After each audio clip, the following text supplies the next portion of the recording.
Hello student, आशा करते हैं आप लोग बहुत अच्छे होंगे। आज के इस ऑनलाइन सेशन में आप लोगों का बहुत बहुत स्वागत है।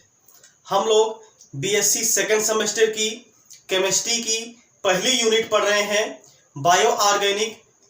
यानी कि पहली यूनिट हम लोग पढ़ रहे हैं, जो पेपर का नाम है वो क्या है, bio organic and medicinal chemistry. और पहली यूनिट हम लोग पढ़ रहे हैं जिसका नाम क्या है, chemistry of carbohydrate. Chemistry of carbohydrate का आज ये छठा लेक्चर है। इसके पहले हम 5 वीडियो अपलोड कर चुके हैं, आप लोग प्लेलिस्ट में जाकर के उसको सीन कर लीजिए, उसको देख लीजिए, ठीक ना। ये जो क्लास है आपका महाराजा सुहेलदेव यूनिवर्सिटी के लिए है। अगर वीर बहादुर सिंह पूर्वांचल यूनिवर्सिटी या फिर किसी और यूनिवर्सिटी से अगर आप हैं, तो अगर आपके सिलेबस में केमिस्ट्री ऑफ कार्बोहाइड्रेट यानी कि कार्बोहाइड्रेट या फिर हम यहाँ पे पढ़ रहे हैं ग्लूकोज, तो अगर आपको ग्लूकोज पढ़ना है, आपके सिलेबस में है, तो आप लोग बेझिझक इसको पढ़ सकते हैं, ठीक है ना। तो ये है आपका, यानी कि आज हम लोग क्या पढ़ेंगे, पिछले क्लास में हमने आपको बता दिया था फिजिकल प्रॉपर्टीज एंड इसका प्रिपरेशन मेथड। यानी जो ग्लूकोज होता है, ग्लूकोज का प्रिपरेशन मेथड क्या होता है, इसकी फिजिकल प्रॉपर्टी क्या होती है, पिछले क्लास में हम लोगों ने डिस्कशन कर लिया था, ठीक है। आज की इस क्लास में हम लोग पढ़ेंगे केमिकल प्रॉपर्टीज ऑफ ग्लूकोज, यानी कि ग्लूकोज की केमिकल प्रॉपर्टी के बारे में आज इस क्लास में हम लोग डिस्कशन करने वाले हैं, ठीक ना। चलिए हम लोग इस वीडियो की शुरुआत करते हैं। तो हेडिंग आप लोग लगा लीजिए, क्या, केमिकल प्रॉपर्टीज ऑफ ग्लूकोज। क्या है, केमिकल प्रॉपर्टीज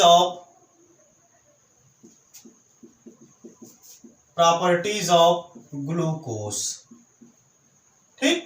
तो क्या है, केमिकल प्रॉपर्टीज ऑफ ग्लूकोज, यानी कि जो ग्लूकोज होता है उसकी क्या केमिकल प्रॉपर्टी होता है, इसको हम लोग आज की क्लास में पढ़ने वाले हैं, ठीक है ना।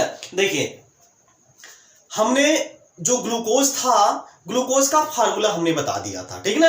अगर आप नहीं ध्यान दिए हैं तो यहाँ पे हम एक बार फिर से इसका फार्मूला बता देते हैं। देखिए, इसका फार्मूला होता है, ये होता है भैया यहाँ पे CHO, और यहाँ पे होता है एक कार्बन हो गया, ये 2 कार्बन, ये तीसरा कार्बन, ये 4 कार्बन, ये 5 कार्बन और ये है 6 कार्बन, ठीक ना। इसके बाद क्या करना है, सबको आपस में जोड़ दीजिए, ठीक।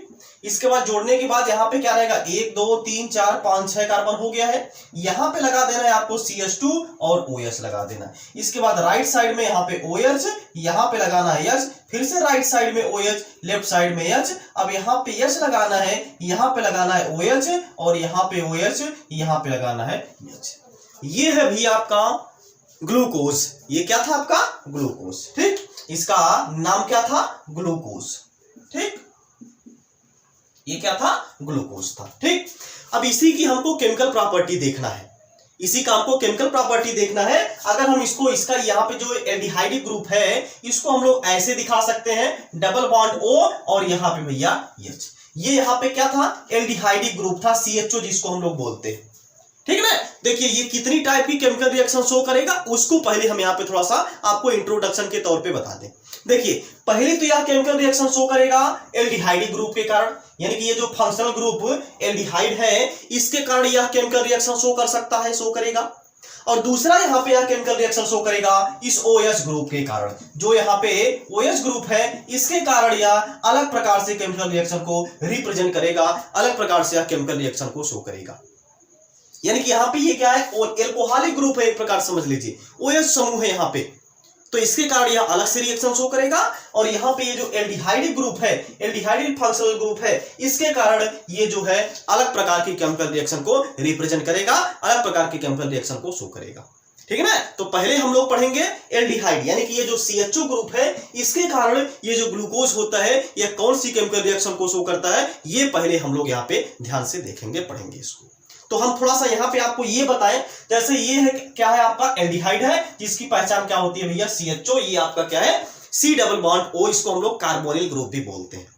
ये जो एल्डिहाइड है, कीटोन है, और कार्बोक्सिलिक एसिड है, ये सब क्या बोला जाता है, कार्बोनिल। इसको क्या बोला जाता है, कार्बोनिल ग्रुप बोला जाता है, यानी कि C डबल बॉन्ड O, इसी को क्या बोला जाता है भैया, कार्बोनिल ग्रुप बोला जाता है, इसी को कार्बोनिल समूह बोला जाता है। आई बात समझ में ना। चलिए, अब देखिए, इसको हम थोड़ा सा यहाँ पे रिप्रेजेंट कर रहे हैं। इधर नीचे का जो है, इसको हम भैया R दिखा दे रहे हैं, और यहाँ पे तो क्या है, हाइड्रोजन है, ये तो हाइड्रोजन यहाँ पे रहेगा। R का मतलब यहाँ पे नीचे ये इतना ग्रुप क्या है, इसको हमने R बोल दिया है। ये जो यहाँ पे इतना ग्रुप आपके सामने दिख रहा है, इसको हम क्या बोल दिए हैं भैया, इसको हमने आर बोल दिया है। आर के स्थान पर यहाँ पे हो सकता है, आप लोग इसको थोड़ा सा केयर करिएगा, आप लोग इसको थोड़ा सा ध्यान दीजिएगा। ठीक, चलिए अब देखिए यहाँ पे क्या है भैया, सी डबल बॉन्ड ओ है, सी डबल बॉन्ड ओ है, और ये है भैया आपका क्या, कार्बन, और ये है आपका क्या, ऑक्सीजन। तो यहां पे एक सिग्मा बॉन्ड होता है और एक क्या होता है, पाई बॉन्ड होता है। एक यहां पे सिग्मा बॉन्ड होता है और एक यहां पे पाई बॉन्ड होता है। जो पाई बॉन्ड होता है वो सिग्मा बॉन्ड की अपेक्षा थोड़ा सा वीक होता है। जो पाई बॉन्ड होता है वह सिग्मा बॉन्ड की अपेक्षा थोड़ा सा कमजोर होता है, वीक होता है। और वीक है तो उसको अगर आप ब्रेक करना चाहें तो आसानी से उसको ब्रेक कर सकते हैं, आसानी से उसको तोड़ सकते हैं। यानी कि कहने का मतलब ये है कि अगर हमको ब्रेकअप करवाना होगा, ब्रेकअप मतलब ब्रेक करवाना, तोड़ना, आप लोग अलग वे में लेके जा रहे हैं, ठीक ना। तो ब्रेक का मतलब यहाँ पे क्या है, तोड़ना, यानी कि ब्रेक करना। बात समझ में आया, इसको इंग्लिश में क्या बोला जाता है, ब्रेक बोला जाता है। तो यहाँ पे क्या है, पाई बॉन्ड थोड़ा सा वीक होता है, तो ब्रेक कौन होगा, सिग्मा की पाई, बिल्कुल पाई भी आसानी से ब्रेक हो जाएगा, क्योंकि ये क्या है, वीक है, ये क्या है, कमजोर है। बात समझ में आ गई ना। तो ये क्या हो जाएगा, आसानी से यानी कि ब्रेक हो जाएगा, टूट जाएगा। और जब टूटेगा तो भैया इसका जो दोनों इलेक्ट्रॉन है ये जाएगा कहां पे, ये जाएगा कहां पे, ऐसे इधर उधर तो आकाश में घूमेगा नहीं। तो इसके लिए क्या करना है आपको, ये जो पाई बॉन्ड, अच्छा एक चीज हम यहाँ पे एक आपको ये बताएं कि जैसे ही कोई सिंगल बॉन्ड बनता है, सिंगल बॉन्ड 2 इलेक्ट्रॉनों से मिलकर के बनता है, सिंगल बॉन्ड 2 इलेक्ट्रॉन से मिलकर के बनता है। और अगर डबल बॉन्ड है तो इसका मतलब वहां पे क्या इलेक्ट्रॉन, भैया कितना इलेक्ट्रॉन है, 4 इलेक्ट्रॉन वहां पे प्रेजेंट है। आप लोग इसको ध्यान दीजिएगा, और हम जानते हम ये आशा करते हैं आप लोग इसको जानते भी होंगे, ठीक है ना। क्योंकि जो कोवैलेंट बॉन्ड होता है या इलेक्ट्रॉनों की शेयरिंग के द्वारा बनता है, जितने इलेक्ट्रॉन की शेयरिंग एक करता है उतने इलेक्ट्रॉन की शेयरिंग दूसरा भी करता है। दोनों आपस में क्या कर लेते हैं, गुलू गुलू कर लेते हैं, यानी कि शेयरिंग कर लेते हैं। गुलू गुलू करने का मतलब आपस में शेयरिंग कर लेते हैं। जब उसको जरूरत पड़ेगी तो वो ले लेगा, उसको जरूरत पड़ेगी तो वो ले लेगा। बात समझ में आ गई ना। इसको हिंदी में अगर हम बोले तो साझेदारी बोलते हैं, क्लियर ना। ये है यहाँ पे, तो एक पाई बॉन्ड है, एक क्या है, सिग्मा बॉन्ड। तो ये पाई बॉन्ड हमको ब्रेक करवाना है, ये पाई बॉन्ड हमको ब्रेक करवाना है। तो जब पाई बॉन्ड ब्रेक होगा तो यहां का जो दोनों इलेक्ट्रॉन है पाई बॉन्ड का, वो कौन खींचेगा, ऑक्सीजन की कार्बन। ये यहाँ पे जो सिंगल या सॉरी जो डबल बॉन्ड बना हुआ है, इसमें जो पाई इलेक्ट्रॉन भैया यहाँ पे है, ये कार्बन की तरफ हम लोग शिफ्ट करवाएंगे कि ऑक्सीजन की तरफ हम लोग शिफ्ट करवाएंगे। ये डिपेंड करता है भैया इलेक्ट्रोनेगेटिविटी पे, ये डिपेंड करता है इलेक्ट्रोनेगेटिविटी पे, जिसको हम लोग हिंदी में क्या बोलते हैं, विद्युत ऋणात्मकता बोलते हैं। विद्युत ऋणात्मकता कहते किसे हैं, इसकी डिफिनीशन क्या होती है कि किसी भी शेयरिंग के इलेक्ट्रॉन को, किसी भी कोवैलेंट बॉन्ड में शेयरिंग के जो इलेक्ट्रॉन होते हैं उसको अपनी तरफ खींचने की जो कैपेसिटी होती है, कितने तेजी से अपनी तरफ आकर्षित कर सकता है, अपनी तरफ खींच सकता है, उसकी जो क्षमता होती है, कैपेसिटी होती है, वही क्या कहलाती है, इलेक्ट्रोनेगेटिविटी कहलाती है, यानी कि विद्युत ऋणात्मकता कहलाती है। बात समझ में आ गई ना। एक बार फिर से हम इसको रिपीट करें कि किसी कोवैलेंट बॉन्ड में या फिर किसी सहसंयोजी आबंध के साझेदारी के दोनों इलेक्ट्रॉन को अपनी तरफ आकर्षित करने की जो क्षमता होती है, आकर्षित करने की जो क्षमता होती है, टेंडेंसी होती है, कैपेसिटी होती है, वही क्या कहलाती है भैया, इलेक्ट्रोनेगेटिविटी कहलाती है, यानी कि विद्युत ऋणात्मकता कहलाती है। ये तो विद्युत ऋणात्मकता की सिंपल सी डिफिनीशन है। बात समझ में आ गई। लेकिन मतलब आप यही समझिए कि इलेक्ट्रॉन खींचने की क्षमता, सीधा सीधा सबको हटाइए, यहाँ पे आपको इसकी डिफिनीशन नहीं देखना है, लिखना है, आप लोगों को जानना है केवल होता क्या है इलेक्ट्रोनेगेटिविटी, इसका कॉन्सेप्ट को आपको समझ लेना है। यहाँ पे मतलब खींचने की क्षमता, खींचने की क्षमता मतलब कि एक प्रकार से बोल लीजिए, जो जितना ज्यादा ताकतवर होगा वो भैया क्या होगा, उतना ही ज्यादा तो खींचेगा। और ताकतवर का मतलब केमिस्ट्री की भाषा में यहाँ पे लड़ाई थोड़ी ना करना है, यहाँ पे मार झगड़ा थोड़ी ना करना है, यहाँ पे इलेक्ट्रॉन की लड़ाई होती है। जैसे अक्सर क्या होता है, पैसे की लड़ाई होती है। अगर हम अपने दैनिक जीवन में देखें तो अक्सर क्या होता है, पैसे के लिए लड़ाई होती है, जमीन जायदाद के लिए लड़ाई होती है, ऐसा ही होता है ना। लेकिन यहाँ पे क्या है, इलेक्ट्रॉन के लिए लड़ाई होती है, इलेक्ट्रॉन के लिए झगड़ा होता है। और झगड़े में जीतता वही है जिसकी इलेक्ट्रोनेगेटिविटी हाई होती है, जो ज्यादा तगड़ा होता है वही तो जीतता है। अब तगड़ा का मतलब आप चाहे पैसे से ले लीजिए, चाहे जिस वे में आप लेके जाइए उसको, बात समझ में आ गई। लेकिन जो ज्यादा तगड़ा रहता है उस वही क्या करता है, जीतता है। तो यहाँ पे भी वही प्रोसेस है, वही जीतेगा यहाँ पे जो क्या होगा, ज्यादा ताकतवर होगा। और ताकतवर का केमिस्ट्री की भाषा में क्या है, मतलब उसका इलेक्ट्रोनेगेटिविटी ज्यादा से है। जिसकी ज्यादा यानी कि जिसकी जितनी ज्यादा इलेक्ट्रोनेगेटिविटी, वो क्या हो जाएगा, उतना ही स्ट्रांग हो जाएगा, उतना ही मजबूत होगा, वो उतना ही ताकतवर होगा। क्लियर है। देखिए तो यहां भैया कार्बन और ऑक्सीजन को अगर देखा जाए तो मतलब यहां पे दोनों अलग अलग एलिमेंट हैं। अलग अलग एलिमेंट है तो किसी की विद्युत ऋणात्मकता तो ज्यादा होगी ही होगी। अगर सेम एलिमेंट है तब तो भाई ठीक है, दोनों भैया बिरादरी के, एक ही बिरादरी के हैं, दोनों एक ही बिरादरी के हैं, एक ही घर के हैं, एकदम एक प्रकार से जुड़वा भाई हैं। जैसे अगर ये देखा जाए यह सिंगल बॉन्ड, ये दोनों क्या है, एक दूसरे से जुड़वा भाई है। अब जुड़वा भाई है तो भैया क्या यहाँ पे क्या कोई यानी कि जो कैरेक्टरिस्टिक्स इसमें है वही कैरेक्टरिस्टिक्स इसमें भी है। तो यहाँ पे क्या है, ना तो इसकी इलेक्ट्रोनेगेटिविटी हाई है ना तो इसकी इलेक्ट्रोनेगेटिविटी हाई है, तो दोनों यहाँ पे क्या करेंगे, एक इलेक्ट्रॉन लेकर के एक इलेक्ट्रॉन यहाँ अपना ले लेगा, ये एक इलेक्ट्रॉन यहाँ अपना ले लेगा, यहाँ पे चलता बनेंगे और बॉन्ड का यहाँ पे क्या हो जाएगा, ब्रेकअप हो जाएगा, यानी बॉन्ड यहाँ पे क्या हो जाएगा, ब्रेक हो जाएगा, टूट जाएगा। बात समझ में आ गई ना। लेकिन यहाँ पे क्या कॉन्सेप्ट है, यहाँ पे कॉन्सेप्ट ये है कि ये कार्बन और ऑक्सीजन में किसी एक की इलेक्ट्रोनेगेटिविटी हाई होगी और हाई किसकी होगी, ऑक्सीजन की होगी। यहां पे जो कार्बन और ऑक्सीजन में इलेक्ट्रोनेगेटिविटी का जो डिफरेंस है वो किसकी ज्यादा है, यहाँ पे ऑक्सीजन की ज्यादा है। मतलब ऑक्सीजन यहाँ पे भैया क्या है, ताकतवर है, इस पे भारी है कार्बन पर, तो क्या करेगा, इसे मार करके नहीं देगा, इसको छीन लेगा, इसको छीन करके क्या करेगा, अपने ऊपर दोनों इलेक्ट्रॉन को रख लेगा। बात को समझिए, यानी ऑक्सीजन यहाँ पे क्या करेगा, ये जो पाई बॉन्ड ब्रेक होगा तो ऑक्सीजन क्या करेगा, अपनी तरफ इलेक्ट्रॉन को खींचेगा, और अपनी तरफ इलेक्ट्रॉन खींचेगा तो आप जानते हैं जो इलेक्ट्रॉन लेता है उस पर आता है भैया नेगेटिव का चार्ज, और जो इलेक्ट्रॉन देता है उस पर आता है पॉजिटिव का चार्ज। तो कौन इलेक्ट्रॉन खींच रहा है, ऑक्सीजन, तो ऑक्सीजन पर क्या चार्ज आ जाता है, नेगेटिव का चार्ज, यानी कि ये अगर ब्रेक होगा तो ऐसे टूटेगा, यानी कि ये कार्बन इधर आपका R तो है ही, ये आपका हाइड्रोजन है, ये ऑक्सीजन है, इस पे आ जाएगा भैया नेगेटिव का चार्ज, और ये कार्बन है, इस पे आ जाएगा भैया पॉजिटिव का चार्ज। अब आपको ये हम कंफ्यूजन दूर कर दें, आप लोग थोड़ा सा सोच में पड़ गए होंगे कि हमको कैसे पता चलेगा कि किसी विद्युत ऋणात्मकता ज्यादा है, हमको कैसे पता चलेगा कि कौन ज्यादा ताकतवर है। तो ये चीज हम यहाँ पे आपको बता रहे हैं। जैसे आवर्त सारणी आपने देखा होगा, पीरियाडिक टेबल आपने देखा होगा, तो पीरियाडिक टेबल में अगर हम लोग लेफ्ट टू राइट चलते हैं, पीरियाडिक टेबल में अगर हम लोग लेफ्ट टू राइट चलते हैं, जिसको हम लोग हिंदी में बोले तो बाएं से दाएं चलते हैं, बाएं से दाएं चलने पर विद्युत ऋणात्मकता बढ़ती है, यानी इलेक्ट्रोनेगेटिविटी क्या होता है, हाई होता है, इंक्रीज होता है। बात समझ में आ गई ना। यानी कि जब हम लोग आवर्त सारणी में पीरियाडिक टेबल में बाएं से दाएं चलते हैं तो इलेक्ट्रोनेगेटिविटी क्या होती है, इंक्रीज करती है, यानी कि विद्युत ऋणात्मकता क्या हो जाती है भैया, वहां पे बढ़ जाती है। तो बढ़ जाती है तो मतलब इलेक्ट्रॉन को खींचने की क्षमता बढ़ जाती है। अगर कार्बन को देखा जाए तो कार्बन आपका ग्रुप 14 का एलिमेंट है, कार्बन जो है 14वें ग्रुप का एलिमेंट है, और ऑक्सीजन जो है 16वें ग्रुप का एलिमेंट है। तो बात में कौन आ रहा है, राइट में कौन प्रेजेंट है, ऑक्सीजन प्रेजेंट है। तो ऑक्सीजन की इलेक्ट्रॉन खींचने की क्षमता क्या होगी, ज्यादा होगी, अर्थात इसकी इलेक्ट्रोनेगेटिविटी क्या होती है, सबसे ज्यादा होती है। सबसे ज्यादा ये कहना मुश्किल है, सबसे ज्यादा तो होती है। देखिए हम एक चीज यहां पे आपको ये बता दें, FON, ये कॉन्सेप्ट आप लोग अपने दिमाग में भर लीजिए, ये कॉन्सेप्ट आप अपने दिमाग में भर लीजिए। ये मोर इलेक्ट्रोनेगेटिविटी यानी मोर इलेक्ट्रोनेगेटिव एलिमेंट है। बात समझ में आ गई ना। यानी कि क्या है, FON, क्या है, FON, F का मतलब फ्लोरीन, O का मतलब ऑक्सीजन, N का मतलब क्या, नाइट्रोजन। यानी कि फ्लोरीन की इलेक्ट्रोनेगेटिविटी क्या है, सबसे ज्यादा है। इसके बाद किसकी होगी, ऑक्सीजन की, इसके बाद फिर किसकी होगी भैया, नाइट्रोजन की होगी। यानी कि यही तीनों इस पीरियाडिक टेबल में सबसे स्ट्रॉन्ग एलिमेंट है।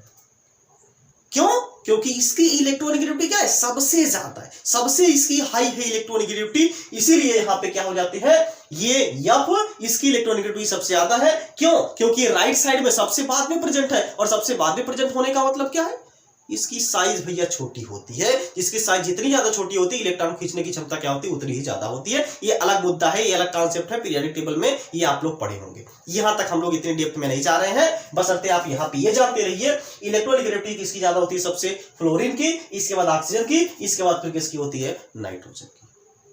बात समझ में आ गई ना। तो ये है यहाँ पे, तो ऑक्सीजन क्या करेगा, अपनी तरफ इलेक्ट्रॉन को खींच लेगा, और जब ऑक्सीजन अपनी तरफ इलेक्ट्रॉन खींचेगा तो ऑक्सीजन पर चार्ज आ जाएगा निगेटिव का, और इस कार्बन पर कौन सा चार्ज आ जाएगा भैया, पॉजिटिव का चार्ज आ जाएगा।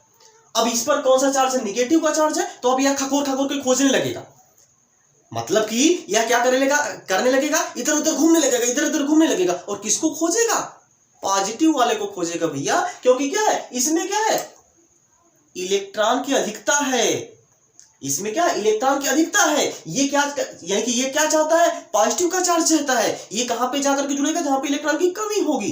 क्योंकि भाई इसके क्या है, इसके पास क्या है, पर्याप्त मात्रा में इलेक्ट्रॉन है। यह इलेक्ट्रॉन देना चाह रहा है, ये तुम इलेक्ट्रॉन लोगे, ये तुम इलेक्ट्रॉन लोगे, तुम इलेक्ट्रॉन लोगे, ऐसे यहाँ पे करके जो है कि देखता रहता है। और जैसे ही कोई पॉजिटिव का चार्ज वाला मिलता है और इलेक्ट्रॉन उसी में कमी होगी जिसमें क्या होगा, पॉजिटिव का चार्ज होगा। हालांकि वो तो अलग मुद्दा है आपका, कोई जरूरी नहीं है कि पॉजिटिव का चार्ज वाले में ही इलेक्ट्रॉन की कमी होती है, ठीक है ना। और कोई एलिमेंट ऐसे न्यूट्रल एलिमेंट होते हैं जिसमें क्या होती है, इलेक्ट्रॉन की कमी होती है, तो वो आगे आपको बताया जाएगा बाद में, ठीक है ना। लेकिन अभी आप यहाँ पे ये समझते रहिए, जिसमें क्या होगी, इलेक्ट्रॉन की कमी होगी, उसी में ये ऑक्सीजन क्या करेगा, जाकर के जुड़ेगा। क्योंकि इसके पास क्या इलेक्ट्रॉन की अधिकता है, और जिसमें इलेक्ट्रॉन की कमी होगी उसके साथ ये क्या करेगा, जुड़ करके बॉन्ड का फॉर्मेशन कर लेगा। इतना बात सबको क्लियर हो गया। अब आ जाइए यहाँ पे पॉजिटिव पर। ये जो कार्बन है, अब ये क्या चाहेगा, इसमें तो भैया खुद ही इलेक्ट्रॉन की कमी है, इसमें खुद ही इलेक्ट्रॉन की कमी है। तो ये खोज रहा है कि कहीं पे हमको इलेक्ट्रॉन देने वाला कोई मिले। अब आपके दिमाग में एक बात चल रही होगी, तुरंत चलने लगी होगी कि ये जो नेगेटिव का चार्जवा है इसका, ये तो इलेक्ट्रॉन देने के लिए खोज रहा है और ये इलेक्ट्रॉन लेने के लिए खोज रहा है, क्यों नहीं दोनों एक दूसरे से आपस में शेयरिंग करके बॉन्ड बना लेते हैं। तो भैया जरा ध्यान से देखिए, अगर आप बॉन्ड बनाएंगे फिर तो आप यहीं पहुंच जाएंगे। जब आप बॉन्ड बना लेंगे फिर से आप तो यहीं पहुंच जाएंगे। तो हमारा मतलब क्या है केमिकल रिएक्शन करवाने का? केमिकल रिएक्शन का मतलब क्या होता है? केमिकल रिएक्शन का मतलब क्या होता है, नए प्रोडक्ट का फॉर्मेशन होना, नए यौगिक का बनना। तो यहाँ पे क्या कोई नया यौगिक बन पाएगा? नहीं बन पाएगा, पीछे हम लोग फिर से चले जाएंगे। तो ये जो है कि आपको थोड़ा सा केयर करना है, इसको थोड़ा सा ध्यान देना है। यहाँ पे कोई दूसरा आएगा, जैसे यहाँ पे क्या होगा, अभी हम एग्जाम्पल देखेंगे इसके बाद। जैसे आपने क्या किया है, मान लीजिए H और X की आपने रिएक्शन करवा दिया, या फिर H और यहाँ पे CN आप ले लिया है, HCN की आप रिएक्शन करवा दिए हैं, जिसको हम लोग हाइड्रोजन साइनाइड बोलते हैं। अब हाइड्रोजन साइनाइड में हाइड्रोजन पर पॉजिटिव का चार्ज होगा, तो ये वहां पे जाएगा जहां पे इलेक्ट्रॉन की अधिकता होगी। पॉजिटिव का चार्ज मतलब इसमें इलेक्ट्रॉन की कमी होगी। ये कहां पे जाकर के जुड़ेगा, जहां पे ऑक्सीजन है। ऑक्सीजन में क्या है, इलेक्ट्रॉन की अधिकता है। तो ये H जो है यहाँ पे जाकर के जुड़ जाएगा, और ये जो CN है यहाँ पे जाकर के जुड़ जाएगा। इसके बाद प्रोडक्ट का यहाँ पे फॉर्मेशन कर देगा, ठीक है ना। तो ये यहाँ पे है मुद्दा। पहले हम लोग क्या पढ़ेंगे, ये जो C यानी कि C डबल बॉन्ड O और H है, यानी कि जो कार्बोनिल ग्रुप है, यानी कि जो एल्डिहाइडिक ग्रुप है, इस एल्डिहाइडिक ग्रुप के कारण ये जो ग्लूकोज है यह कौन सी केमिकल रिएक्शन को शो करेगा, ये पहले हम लोग इसको देखेंगे। बात को समझिए, बात समझ में आ रही है ना। यानी कि हम लोग क्या करेंगे, इसमें पहले एल्डिहाइड के कारण ये जो ग्लूकोज होगा ये कौन सी केमिकल रिएक्शन शो करेगा, इसको पहले हम लोग यहाँ पे कवर करेंगे, ठीक है ना। इसका आप एक बार स्क्रीनशॉट ले लीजिए। हो गया, ओके। तो आज की क्लास हम यहीं पे समाप्त करते हैं। अब अगले क्लास में हम लोग इसकी केमिकल रिएक्शन देखेंगे कि HCN के कारण ये जो ग्लूकोज है यह कौन सी केमिकल रिएक्शन शो करता है, क्या है। क्योंकि आज की क्लास में हमने इसका केमिकल प्रॉपर्टी का इंट्रोडक्शन देखा कि कैसे जो एल्डिहाइडिक ग्रुप है ग्लूकोज का ये केमिकल रिएक्शन शो करेगा, और कैसे कैसे यहाँ पे जो न्यूक्लियोफाइल है या फिर इलेक्ट्रोफाइल है ये आकर के जुड़ेगा। इसको आज की क्लास में हम लोगों ने इसका इंट्रोडक्शन कवर किया, ठीक है। अगले क्लास में हम डिटेल से इसकी केमिकल प्रॉपर्टी के बारे में डिस्कशन करेंगे कि किससे किससे यह रिएक्शन करता है और कौन सा प्रोडक्ट का यह फॉर्मेशन करता है, ठीक ना। तब तक आप लोग ये वीडियो जो है कि अपने सभी दोस्तों मित्रों के साथ शेयर करिए, ताकि वो सब भी जो है कि अपनी पढ़ाई को अच्छी तरीके से कवर कर पाए। जो भी डाउट है वो अपने डाउट को क्लियर कर पाए, ठीक है ना। अगर आपके मन में भी कोई डाउट होगा तो आप लोग कमेंट के माध्यम से जरूर बताइएगा, उसका समाधान करने का प्रयास किया जाएगा, ठीक है। तो आज की क्लास में बस इतना ही। अब मिलते हैं नेक्स्ट क्लास में। तब तक आप लोग जहाँ भी रहिए स्वस्थ रहिए, मस्त रहिए और अपने माता पिता का ख्याल रखिए। जय हिंद, जय भारत।